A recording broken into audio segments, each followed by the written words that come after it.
আপনি যে কাউকেই বয়কট করতে পারেন, এটা আসলে আপনার ব্যক্তি স্বাধীনতা অবশ্যই আছে।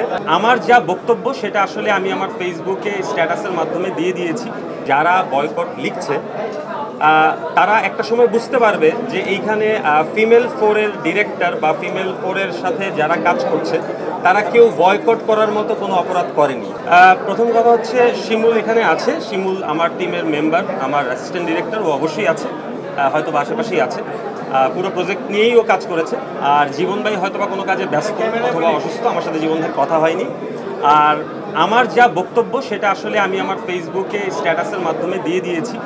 আমি দুইবার বলেছি আমার দর্শক যারা আমাকে ফলো করে, যারা আমার কাজ পছন্দ করে, যারা বিভিন্ন ধরনের প্রতিক্রিয়া জানাচ্ছে আমাকে, তাদেরকে আমি আমার বক্তব্য পেশ করে দিয়েছি। আজকে আমাদের জন্য ঈদের দিনের মতো একটা আনন্দের দিন, কারণ আজকে আমাদের ফিমেল 4 রিলিজ হয়েছে। মানে রিলিজ হয়েছে বলতে আমরা প্রিমিয়ার শোতে সবাই একসাথে দেখেছি। একমাত্র ওয়ালটন এসি দিচ্ছে 1 বছরের রিপ্লেসমেন্ট গ্যারান্টি এবং কম্প্রেসারের 10 বছরের গ্যারান্টি। তো আমি চাই আজকের দিনটাতে আপনারা আমাদের সাথে ফিমেল ফোন নিয়ে কথা বললে আমি খুশি হব। আপনি কোনো জবাব এখন দিতে যাচ্ছেন? আমি আমার বক্তব্য আমার ফেসবুকে দিয়ে দিয়েছি। যেহেতু অনেকেই সোশ্যাল মিডিয়ায় বলছেন যে বয়কট অনলি, সাপোজ বলছে এই ধরনের একটা ট্রেন্ড, কিন্তু আসলে জীবন ভাই বা শিমুল তো একটা আলাদা প্রজেক্টে কাজ করেছে, এটা নিয়ে হয়তো সাধারণ দর্শকের মধ্যে একটা কনফিউশন আছে। এটা যদি আপনি একটু ক্লিয়ার একটা স্টেটমেন্ট দিয়ে দেন, আপনি তো পোস্ট দিয়েছেন, বাট একটু ক্লিয়ার করে দেন আমরা। দেখেন, আপনি যে কাউকেই বয়কট করতে পারেন, এটা আসলে আপনার ব্যক্তি স্বাধীনতা অবশ্যই আছে। যে কাউকে আপনি বয়কট করতে পারেন, এটা আপনার ব্যক্তি স্বাধীনতা।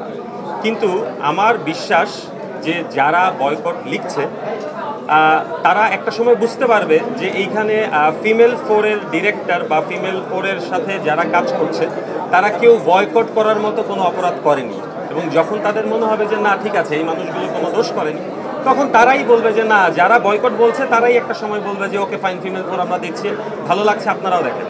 সো এই সাময়িক সময়ের জন্য হয়তোবা মানুষ আমাদের উপর বিভিন্ন ধরনের প্রতিক্রিয়া দিচ্ছে, এটা হয়তোবা থাকবে না আমার বিশ্বাস। যদি আমরা সৎ থাকি, যদি আমরা পরিশ্রম করে থাকি, আমাদের কাজের জায়গায় আমরা সৎ থাকি, আমার কাছে মনে হয় এই জিনিসটা ঠিক হয়ে যাবে। অবশ্যই ঠিক মতো যাবে, কারণ আমি আসলে পরিশ্রম করে কাজটা করেছি। আমি বিশ্বাস করি যে মানুষের পরিশ্রম কখনো বৃথা যায় না। আমার টিমের প্রত্যেকটা মেম্বার সবাই যথেষ্ট পরিশ্রম করে তারপরে এই কাজটি আমরা করেছি। এবং আমার বিশ্বাস মানুষ যারা আমাদেরকে পছন্দ করে, যারা আমাদের কাজ পছন্দ করে, তারা অবশ্যই, যারা ফিমেল 1, 2, 3 দেখেছে তারা অবশ্যই ফিমেল 4 দেখবে। যদি 10 জন মানুষও দেখে, আমার বিশ্বাস ওই 10 জনের মধ্যে থেকে 8 জন মানুষ বের হয়ে বলবে যে ফিমেল 4টা ভালো লেগেছে, আপনারাও দেখুন। একটা কাজের সিকুয়াল তখনই হয় যখন এটার দর্শকপ্রিয়তা থাকে।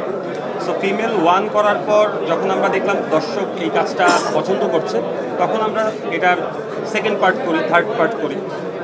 দেন আমার কাছে মনে হলো যে ইউটিউবে আমরা গল্পের পরিসরটাকে বাড়াতে বাড়াতে আসলে 3তে ম্যাক্সিমাম করে ফেলছি, মানে 3তে ম্যাক্সিমাম করে ফেলছি। তখন আমাদের কাছে মনে হলো এর চেয়ে বড় করে, এর চেয়ে আরও অনেক নতুন কিছু অ্যাড করে আমরা যদি গল্পটা বলতে যাই, সেক্ষেত্রে আসলে ইউটিউবের পরিসরটা আমাদের পরিসরের সাথে মিলছে না। তখন আমরা প্ল্যান করলাম যে ঠিক আছে, আমরা এবার আরও বড় পরিসরে ফিমেল বানাবো, ফিমেল 4, তখন বঙ্গের সাথে আমাদের কোলাবোরেশন হয়। এটাই হচ্ছে শুধুমাত্র গল্পটাকে বড় করে বলা এবং গল্পটাকে ডিটেইলে বলার জন্যই আসলে আমাদের ওটিটিতে কাজ করা, এটাই হচ্ছে রিজন।